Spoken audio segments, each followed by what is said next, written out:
Hydroxy derivative of hydrocarbon. Hydrocarbon जो रहते हैं उन हाइड्रोकार्बनों के हाइड्रोक्सी डेरिवेटिव, हाइड्रोकार्बन के हाइड्रोक्सी का मतलब क्या होता है कि वह समूह जिसके अंदर OH अपने को मिलता है। हाइड्रोक्सी व्युत्पन्न, जिनको हम लोग अंग्रेजी में डेरिवेटिव कहते हैं, व्युत्पन्न को हम लोग कहते हैं अल्कोहल कहते हैं। अगर हम लोग हाइड्रोकार्बन का कोई फॉर्मूला बनाए कि एक हाइड्रोकार्बन हो और उस हाइड्रोकार्बन जो रहेगा उस कार्बन के अंदर हम लोग OH को रिप्लेस कर देते हैं। OH मतलब हाइड्रोक्सिल समूह जो रहता है, इस हाइड्रोक्सिल समूह को रिप्लेस कर देते हैं तो यहाँ पर अपने को एक अल्कोहल प्राप्त होता है। ये मैंने वर्ड्स के अंदर लिख दिया इसको। अगर हम लोग ये फॉर्मूले में लिखे तो एक नॉर्मल हाइड्रोकार्बन जिसको हम लोग एल्केन कह रहे हैं, CnH2n+2, उसके ऊपर OH लगा देते हैं। तो OH अगर इसको व्युत्पन्न किया जाता है, OH के ऊपर हम लोग माइनस लगा रहे हैं क्योंकि यहाँ पर वैलेंसी के अनुसार इसके ऊपर माइनस लगता है। तो हमारा फॉर्मूला हो जाता है CnH2n+1 एंड OH। इसका एक H रिप्लेस हो जाता है तो उस H की जगह पर हम लोग इस तरह से लगाते हैं। ये किसी उपयुक्त प्रकार के अभिकर्मक की सहायता से रिप्लेस होता है। तो हमारे पास में ये फॉर्मूला बन जाता है। सपोज अगर हमने n=2 ले लिया, n=2 लिया तो ये हो जाएगा C2H2 1 2 2 2 4 4 + 2 6 हो जाएगा। मतलब ये हो गया अपने पास में C2H4, मतलब हो गया अपने पास में एथेन। एथेन को अगर आप लोग हाइड्रोक्सिल समूह से अगर व्युत्पन्न करते हो, हटाते हो, इसको प्रतिस्थापित करते हो तो C2H5 एंड OH हो जाएगा। प्लस यहाँ पर H- निकल गया, यहाँ का H निकला तो इसको हम लोग एथेन कह रहे थे क्योंकि हाइड्रोकार्बन है। अब ये अल्कोहल बन गया है OH समूह लगने से। अब इसका नाम हो जाता है, IUPAC सिस्टम में इसका नाम हो जाता है एथेनॉल। एथेनॉल इसका नाम हो जाएगा और ये अल्कोहल बन गया है। मतलब एथेनॉल जो बना है ये हमारे पास में एक प्रकार से अल्कोहल हो गया। तो अल्कोहल के लिए हमने डेफिनेशन कही थी, हाइड्रोक्सिल डेरिवेटिव ऑफ हाइड्रोकार्बन या हाइड्रोकार्बन के हाइड्रोक्सी व्युत्पन्न अल्कोहल कहलाते हैं। ठीक है, अल्कोहलों के नामकरण को अगर हम लोग देखें, साथ में ही हम लोग इसका नामकरण कर देते हैं कि नामकरण का क्या तरीका रहता है। तो इसका नामकरण करने के लिए अपने को जो एल्केन रहता है, उस एल्केन जो यहाँ पर एल्केन लिखा था, इसका ई हटाकर ई को रिप्लेस किया जाता है। ई को रिप्लेस करते हम लोग ऑल सब्स्टिट्यूएंट्स करके, तो ई को जो हटाकर हम लोग यहाँ पर लगाते हैं तो इसको बोलते हैं फिर हम लोग एल्केनॉल। तो IUPAC सिस्टम में इसका नाम हो जाता है एल्केनॉल। ठीक है, तो यहाँ पर एल्केनॉल के रूप में, जैसे कि हमने यहाँ पर एथेन कहा था तो इसका नाम हो गया है एथेनॉल। ठीक है, यहाँ पर एथेन, ये हो गया एथेनॉल। सेम टू सेम अगर 1 कार्बन वाला अगर है तो उसको हम लोग बनाएंगे OH, यहाँ पर H, यहाँ पर H, ये तो 1 कार्बन वाला अगर होगा तो इसका नाम हो जाएगा, 1 कार्बन को हम लोग मेथेन कहते हैं, इसके नाम के पीछे और लग जाएगा तो ये हो जाएगा मेथेनॉल। सेम अगर कार्बन नंबर 2 जैसा कि अभी अपने पास में बना था, ये अपनों ने स्ट्रक्चरल फॉर्मूला बनाया। अब इसको हम लोग अगर ग्रुपली बनाए या जिसको हम लोग कहते हैं संघनित सूत्र बोलते हैं, इसका संघनित सूत्र बनाया अपनों ने तो इसका नाम हो जाएगा, कार्बन नंबर 2 के अकॉर्डिंग इसका नाम हो जाएगा एथेनॉल। ठीक है, कार्बन नंबर 3 के अकॉर्डिंग कार्बन नंबर 3 हुआ है C3H7OH, तो इसका नाम हो जाएगा प्रोपेनॉल। तो ये अपने पास में लिखने का तरीका रहता है नामकरण का, और ये IUPAC सिस्टम में नामकरण लिखा है। अगर इसका जनरल लैंग्वेज में नामकरण लिखेंगे हम लोग, सामान्य या रूड जिसको बोलते हैं, रूड लैंग्वेज में, ये परिचय बहुत आवश्यक है क्योंकि अगर हम लोगों को नाम ही पता नहीं होगा तो फिर आगे जाकर हम लोग इसको स्टडी करने में दिक्कत रहती है।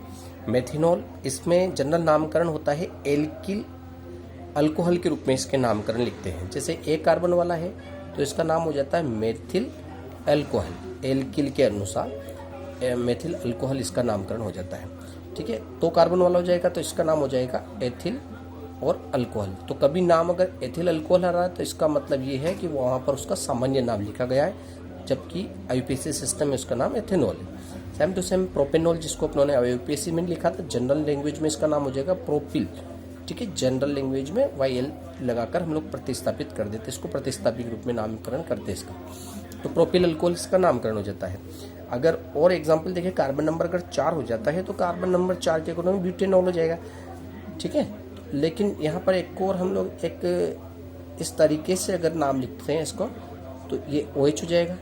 इसका नाम IUPAC सिस्टम में एक्चुअल में क्या होगा कि लंबी चयन करना होता है श्रृंखला का, कार्बन की लंबी श्रृंखला चुनी जाती है पहले, उसके बाद में अपने को इसके अंदर प्रतिस्थापी देखने होते हैं, तो ये प्रतिस्थापी श्रृंखला जुड़ रही। प्रतिस्थापी श्रृंखला को हम लोग कार्बनों के अनुसार YL प्रतिस्थापी लगाते हैं, तो यहाँ पर नाम हो जाता है इसका मेथिल। और ये टोटल कार्बन इसके अंदर 3 जुड़ रहे हैं, तो इसको हम लोग कहेंगे 3 को हम लोग प्रोपेन कहते हैं, तो ये प्रोपेनोल हो एक्चुअल में। लेकिन कौन से नंबरिंग का अगला नियम होता है 1, 2 एंड 3। जिस कार्बन पर क्रियात्मक समूह जुड़ा हुआ है उधर से नंबरिंग करते हैं, तो पहले नंबर के कार्बन पर OH जुड़ गया और दूसरे नंबर के कार्बन पर मेथिल जुड़ रहा, तो इसका नाम होगा, प्रतिस्थापी को हम लोग पहले लिखते हैं इसलिए इसका नाम होगा 2 मेथिल। और कार्बन नंबर 3 है इसलिए इसको हम लोग कहते हैं प्रोपेन। प्रोपेन जो हमारी मेन श्रृंखला में आ गया था, ई को सब्सटीट्यूट करके हमने OH को नाम देना है, तो O का नाम क्या हो गया अपने पास में, OH का ओल हो गया। पहले नंबर के कार्बन पर ओल लग रहा तो कभी इसको 1 ओल लिख सकते हैं, 1 प्रोपेनोल, या प्रोपेन 1 ओल भी लिख सकते हैं। तो ये इसका IUPAC सिस्टम में नेम है। और जनरल लैंग्वेज में इसका नाम होता है जो इसकी कंडीशन के ऊपर डिपेंड करता है कि एक CH पर 2 बार CH3 जुड़ गए और एक CH पर 2 बार CH3 जुड़ गए, तो इसको आइसो समूह बोला जाता है जनरल लैंग्वेज में। तो ये आइसो हो गया है और इस टोटल में कार्बन को काउंट किया जाता है, तो कार्बन इसमें 4 काउंट हो गए, इसलिए इसका नाम होता है यहाँ पर आइसो ब्यूटिल। ब्यूटिल इसलिए बोल रहे हैं क्योंकि यहाँ पर 4 कार्बन है, आइसो ब्यूटिल अल्कोहल, तो ये इसका नाम हो जाता है iso butyl alcohol general language में। ये तरीका भी अपने को सीखना है क्योंकि ये पूछा भी जा सकता है, ठीक है। इसी तरह से कार्बन अगर इसके ऊपर चारों तरफ से इसको कवर किए हुए हैं, तो कार्बन जो है वो चारों तरफ से अगर इसको कवर कर रखा है और फिर OH लग रहा है, तो ऐसी स्थिति में इसका बीच वाला कार्बन हाइड्रोजन फ्री हो गया है और इस वाले कार्बन पर CH2 है, ठीक है। ये वाला कार्बन हाइड्रोजन फ्री है, तो ऐसी स्थिति में इसके नामकरण को करने का IUPAC सिस्टम में जो तरीका है वो वही रहेगा, मेन श्रृंखला का चयन, उसके बाद नंबरिंग का सिस्टम 1, 2, 3 नंबरिंग का सिस्टम हो गया। उसके बाद में ये प्रतिस्थापी श्रृंखला अपने को मिल जाएगी, ये क्रियात्मक समूह अपने को मिल गया। अब इसका नाम हो जाएगा अपने पास में 3 कार्बन इसकी मुख्य श्रृंखला में और 2 प्रतिस्थापी एक ही कार्बन पर जुड़े हुए हैं, ऊपर वाला भी मेथिल है और नीचे वाला भी मेथिल है, तो इसका नाम हो जाएगा 2,2 डाइमेथिल। 2,2 डाइमेथिल क्यों हुआ, क्योंकि दूसरे ही कार्बन पर 2 बार मेथिल समूह जुड़ा हुआ है। 2,2 डाइमेथिल प्रोपेन 1 ओल या 1 प्रोपेनोल हम लोग लिख सकते हैं। ये इसका सिस्टम हुआ IUPAC सिस्टम में नोमेनक्लेचर।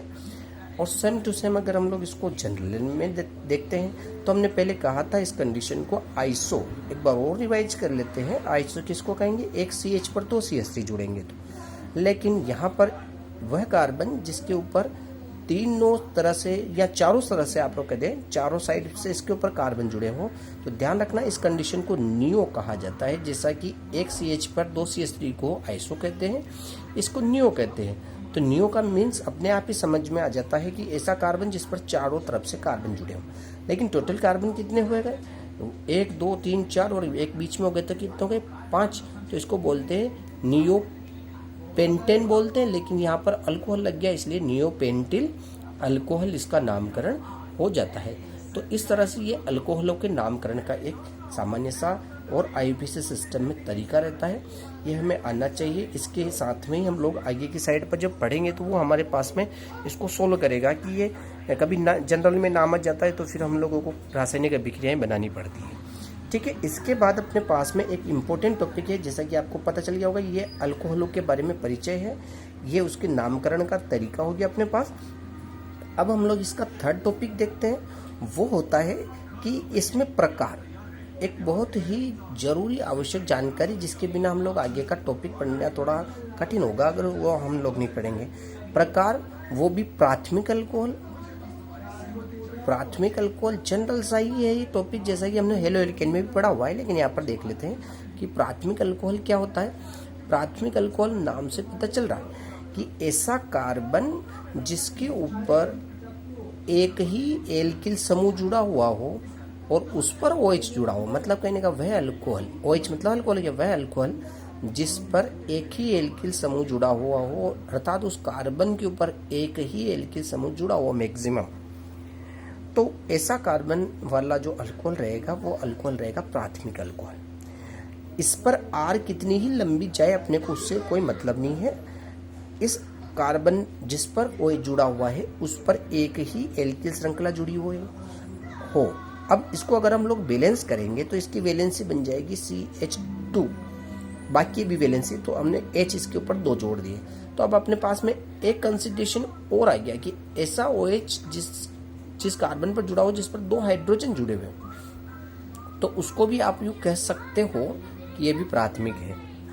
ठीक है, R कितनी भी लंबी हो, सपोज मेरे कहने का मतलब बार बार R कितनी भी लंबी हो का मतलब ये है कि अगर हमने, ये तो एक जनरल सा इसका एग्जाम्पल समझा, अगर हमने एक एग्जाम्पल ये और समझ लिया कि CH3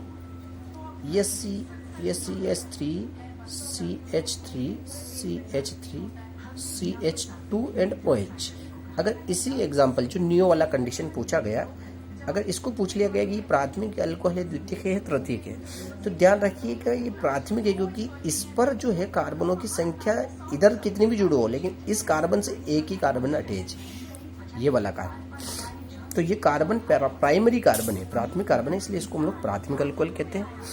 सेम टाइम से अगर हम लोग इसको दूसरा एग्जाम्पल समझे द्वितीयक अल्कोहल, तो अब आपको पता चल गया होगा वैसे कि द्वितीयक अल्कोहल किसको कहेंगे हम लोग, कि ऐसा अल्कोहल जिसके ऊपर कार्बन जुड़ा हो उस पर 2 एल्किल श्रृंखला जुड़ जाए। अगर 2 एल्किल श्रृंखला जुड़ गई तो अब इसकी वैलेंसी कितनी बच गई, एक, तो हमने एक ही H लगाना इसके ऊपर। अब हमने इसके ऊपर एक ही H लगाया तो हम लोग इसको यूँ भी कह सकते हैं R2CH एंड OH। ठीक है, इसको लिखने का ये भी तरीका हो सकता है, और लगा दिया अपनों ने, तो ये कौन सा अल्कोहल हो गया, द्वितीयक। आप इसको समराइज करने के लिए ये कह सकते हो इसके ऊपर 2 हाइड्रोजन जुड़ेंगे तो ये प्राइमरी अल्कोहल बनेगा। एक हाइड्रोजन जिस पर OH जुड़ा हुआ है उस कार्बन पर अगर होगा तो वह द्वितीयक अल्कोहल बनेगा। ठीक है, इसी तरह से अपने पास में अगर तृतीयक की बात आती है तो अब आपको समझ में आ गया होगा कि तृतीयक अल्कोहल किसको कहेंगे, क्योंकि रासायनिक अभिक्रिया में या कभी आपको NCERT बेस का अगर क्वेश्चन आते हैं तो उसमें ये पूछ ली जाती है इसकी पहचान क्या होती है। तो इसका मतलब ये हो गया, डेफिनेशन आप लोग खुद ही बना सकते हैं। वह ऐसा अल्कोहल जिसके ऊपर, जिसमें जुड़ा हुआ कार्बन जो रहता है, जिस कार्बन पर अल्कोहलिक समूह जुड़ा रहता है वह कार्बन यदि तृतीयक होता है तो उसको हम लोग तृतीयक अल्कोहल कहते हैं। जैसा कि हमने R3 कर दिया। R मतलब अपने पास में कंडीशन है कि R हम लोग किसको कहेंगे, R का मतलब अपने पास में क्या हो गया है, एक सिंपल सी बात अपने पास में हो गई, R = CnH2n+1। अगर आपने 2 लगाया जैसे कि यहाँ लगाया था, ये टूल जो लगा रहे थे ये तो हम लोग एल्केन कह रहे थे हाइड्रोकार्बन में, इसको हम लोग पढ़ते हैं एल्केन। ठीक है, लेकिन यहाँ पर इसका नाम क्या हो गया, एल्किल नाम हो गया है, तो इसको हम लोग एल्किल कह रहे हैं। तो ये एल्किल प्रतिस्थापी भी इसके ऊपर 3 होंगे तो इसको हम लोग तृतीयक अल्कोहल कहेंगे।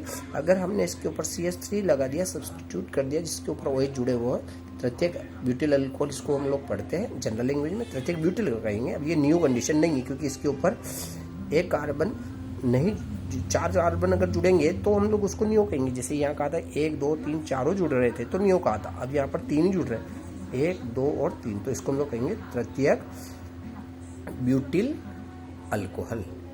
तो ये होता है हमारे पास में प्राइमरी, द्वितीयक और तृतीयक जो है अल्कोहल के बारे में आगे की ओर और इसके टॉपिक पढ़ेंगे जो रासायनिक अभिक्रियाओं से संबंधित रहेंगे।